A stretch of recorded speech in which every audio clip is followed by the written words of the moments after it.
sure that many of you guys have heard the phrase, don't just talk the talk, but walk the walk. So today I'm here to talk to you about why you indeed should walk the walk and take more walks in your life. I know that's a super cheesy way to start this speech, but I also started that way because if I had to guess, not many of you would try to tell me that walks are a bad thing. Most of you would probably agree that walking is generally good, but I do think that a lot of times we don't walk as frequently in our life or don't really see how beneficial it is because we think, oh, it's time consuming or it's inconvenient. So today I want to talk to you, I started walking when I was in middle school. There was a park by my house that I would go to pretty frequently. And then since coming to Nashville, I don't have a car. So obviously that leads me to walking a little bit more. And also I took my linked learning courses last semester, and it was Writers Who Walk is what it was called. So it paired health and fitness concepts with a writing class. And with that, we walked all around Nashville and a lot of the neighborhoods. We went to Radnor, Not Just Trace, Centennial Park, just to name a few. So today I want to talk to you about a few reasons why you should walk, including just the convenience of walking in Nashville. Nashville is a very walkable area, some of the health benefits that come with walking, and then also just ways you can start to walk a little bit more in your life. So, Nashville's Walk Score. If you're not familiar with what a walk score is, basically it's this website that has an algorithm that tracks just maps of locations. So you can type in any location in the world and it'll give you a score out of 100 about how walkable that area is.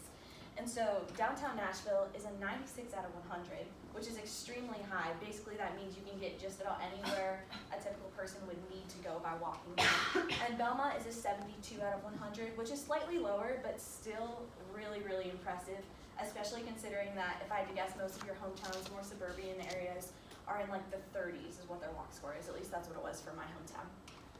There's also just so many incredible places you can walk, like coffee shops, which I'm sure a lot of you guys go to relatively frequently.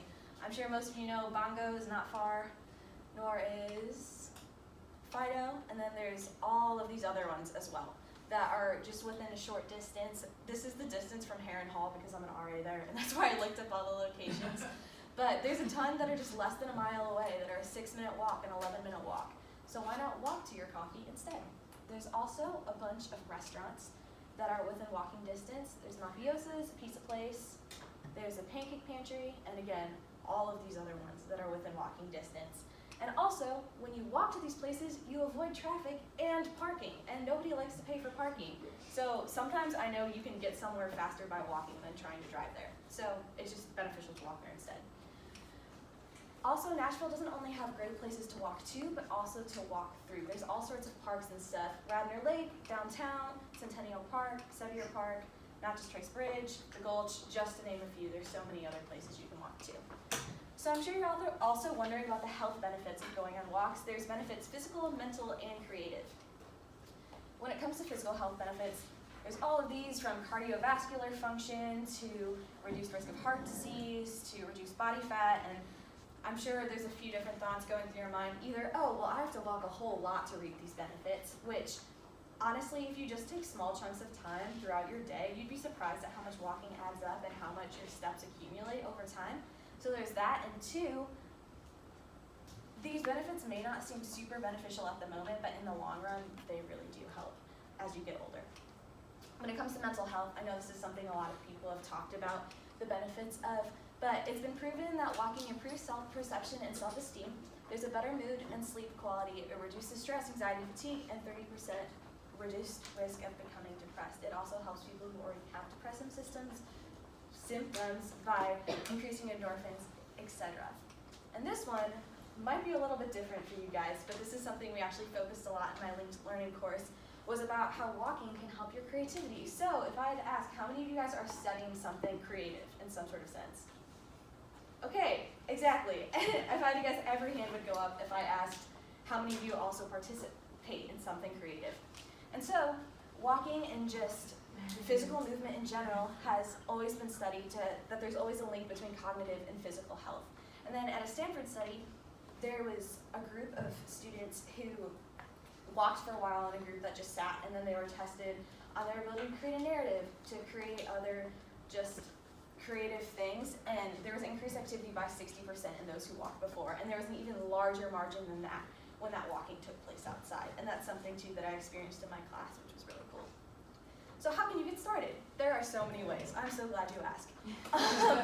Walk to your hangout. So if you're going to coffee or a restaurant, just walk there instead of driving there because, again, it's super convenient. Or walk as your hangout because it's free. This is one of my favorite things to do, honestly. I love just walking with friends.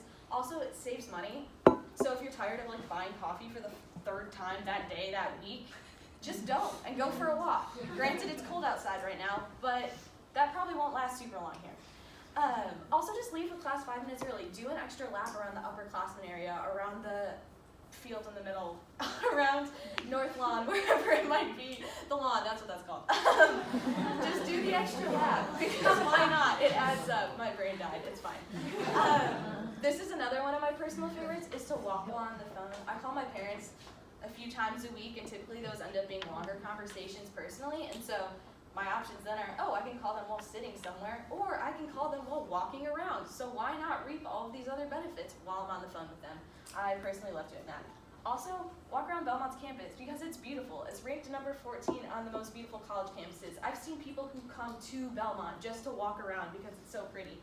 We literally live here. We're here. Even if you're off campus, you come here for classes. And so it's beautiful, so why not? So hopefully today you understand a little bit of the convenience of walking in Nashville because, like I said, it's a very walkable area and it's just super great. All of the health benefits, physical, mental, and creative. Because again, you never know when you need to stop writer's block.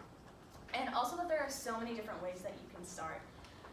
Today, I hope that even if nothing else, that you have both some of the skills to be able to both figuratively and literally make this practice a walk in the park. Thank you.